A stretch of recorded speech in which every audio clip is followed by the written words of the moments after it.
Yo, salut tout le monde, c'est Final Fate à l'appareil, j'espère que vous allez bien. Aujourd'hui, on va parler de Dragon Ball Z et plus sérieusement des films.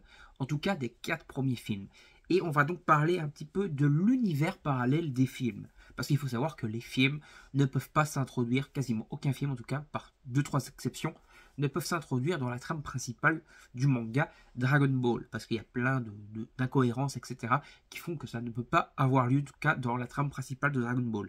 Par contre, le côté univers parallèle peut du coup, lui, être très logique et très crédible, et ça peut être très intéressant du coup de voir un univers parallèle avec du coup les personnages des films et donc les arcs des films Dragon Ball implémentés dedans.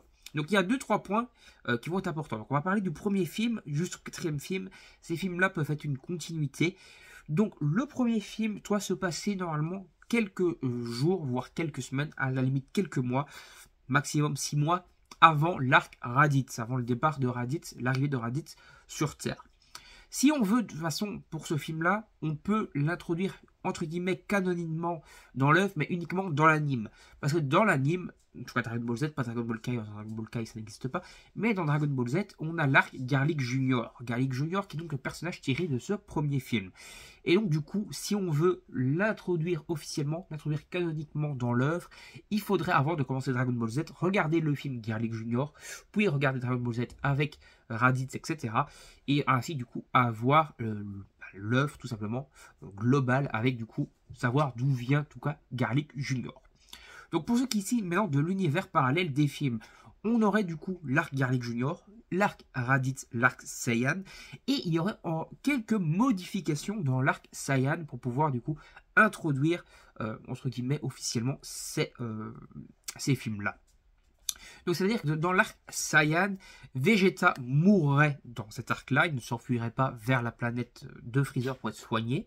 Freezer, du coup, ne viendrait pas sur Terre, mais irait sur Namek directement, mais sans avoir les problèmes avec Vegeta. Il serait à la limite pas au courant qu'il y ait les Dragon Ball sur Terre, Freezer, donc il ne viendrait pas sur Terre.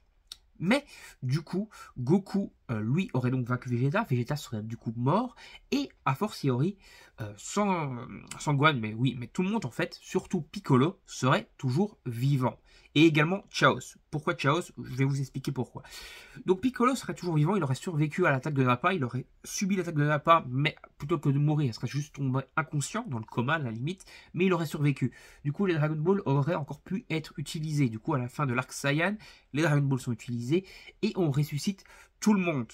Tout le monde, non, parce que si Chaos meurt pendant l'arc Saiyan, il ne peut pas être ressuscité par les Dragon Ball de la Terre, puisque Chaos est déjà mort et a déjà été ressuscité, du coup, par les Dragon Ball de la Terre. Du coup, Chaos, lui, en fait, tout simplement, il ne serait pas mort dans cet arc-là. Il aurait réussi à survivre par on ne sait quel miracle, il n'aurait pas fait son sacrifice sur Nappa, il serait pas mort. Voilà, tout simplement.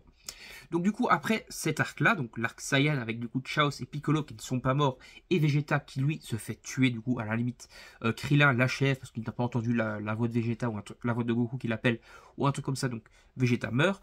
Donc Freezer va faire son Zazu dans l'espace sur Namek et il ne vient du coup pas sur Terre parce que ça n'intéresse pas la Terre et qu'au final, on va dire qu'il n'est pas au courant des Dragon Ball terrestres. Du coup, après donc l'arc Saiyan et comme j'avais dit avant, l'arc Garlic Junior, on se retrouve avec l'arc Willow. L'arc Willow, donc qui est le robot des glaces. Donc, à la limite, ici, dans cette œuvre-là, on a donc Goku qui est donc toujours vivant sur Terre, ils sont pas partis dans l'espace, ils maîtrisent le Kaioken, ils maîtrisent le Genki-Dama, et ils vont donc du coup aller se friter avec Willow et ses soldats. Et donc l'arc, le film, peut donc introduire dans cette espèce d'univers parallèle.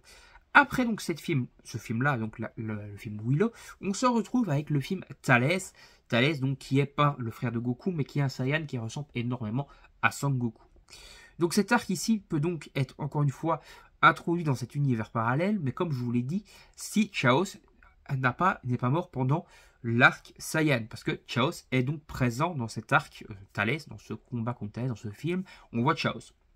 Donc ce film a lieu, c'est donc le deuxième gros arc après les Saiyans, c'est donc Thalès, un nouveau Saiyan qui débarque, qui plante son arc pour pouvoir décupler sa force, etc. Si on doit faire un peu un aparté, on va dire que Willow est un peu plus puissant que Vegeta, et que Thalès, vu qu'il y a encore eu quelques années à la limite d'entraînement pour Goku, etc., et également un entraînement, une maîtrise supérieure du Kaioken, on se retrouve du coup en présence d'un Thalès qui va plutôt être du niveau du commando Ginyu.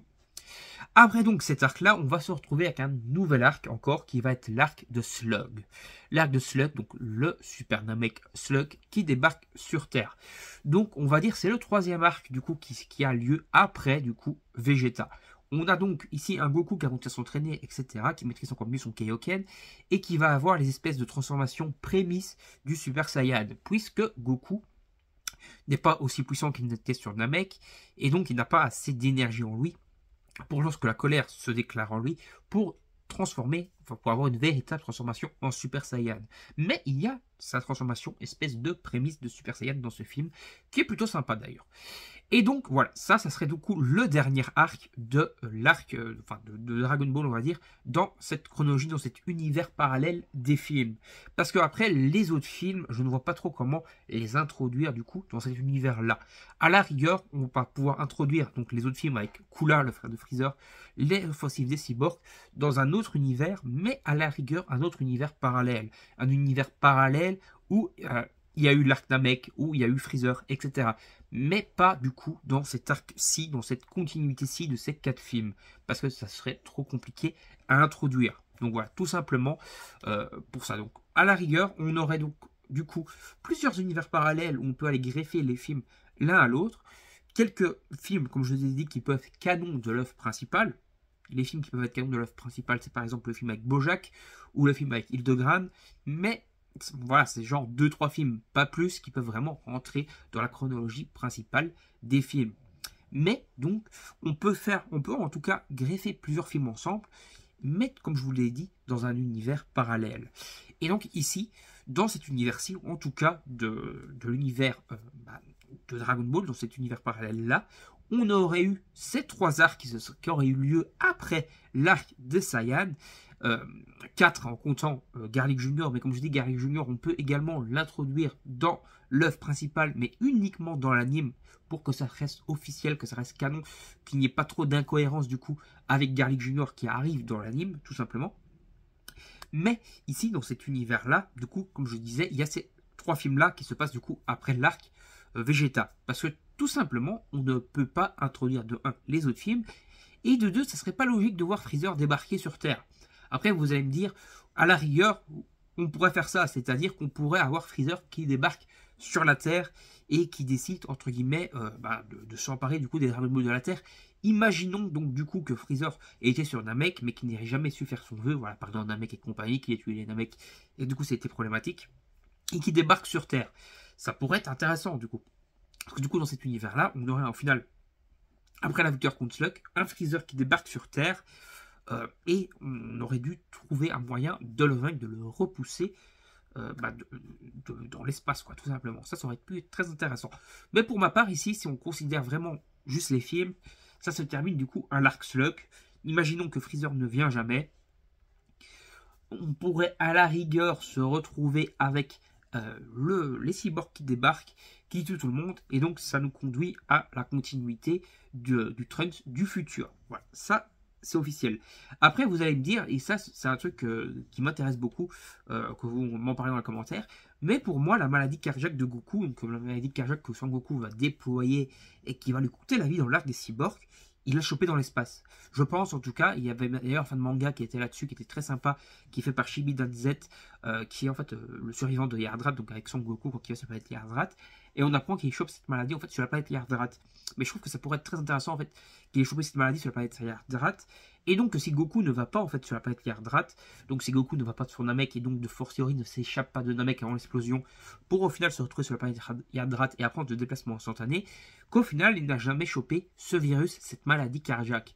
Et donc du coup ça pourrait être très intéressant parce que du coup ça veut dire que même si les cyborgs venaient à débarquer éventuellement dans l'univers que je vous parle ici, donc où Slug était du coup la dernière menace en date, ça voudrait dire que Goku serait toujours vivant et qu'à la rigueur il pourrait peut-être réussir à repousser ou à vaincre ou à débloquer une transformation en Super Saiyan contre ces cyborgs. Voilà, c'est pas mal de petites théories comme ça qui s'occupent à germer, qui sont très intéressantes. N'hésitez pas à en parler un peu dans les commentaires, voilà, de débattre un peu sur tout ça. Mais pour moi, voilà, un petit univers parallèle. On introduit les 4 films, les 4 premiers films, et après, a fortiori, il y a d'autres univers parallèles, mais où d'autres bails ont eu lieu.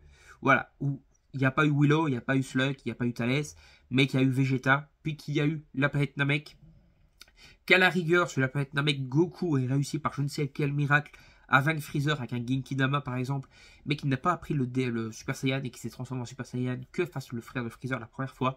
Voilà, pas mal de choses comme ça. En tout cas, j'en parlerai dans la prochaine vidéo. Ici, on se concentrait vraiment sur les 4 premiers films pour cet univers parallèle-là. Et après, je pense faire des reviews des films aussi, certainement. Voilà.